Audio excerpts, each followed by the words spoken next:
Good day mga ka-Teamtech. So ngayong araw na naman ay may gagawin ako dito, isang laptop.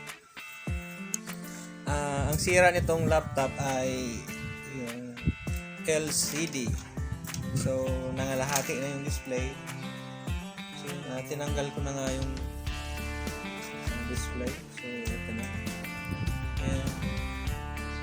So pinasok na langgam. So matamis. So ngayon papalitan ko to ng panibagong display. So may binili akong display. So yun, ito yung bagong display. So kakabit ko. So yun, kung may mga sira ngayong laptop dyan, dalhin nyo na lang dito para maayos natin yan. Kahit anong problema, basta wag lang yung wasak na. Yan, so yun, kung ang problema ay display, hindi nagpa-power or nagre-restart, operating system, ano tayo, hardware and software repair. Yan. So yun, sisimulan ko nang gawin to. So bago pala yan, paki-like, share kung nagustuhan nyo itong video na to.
Natapos na ito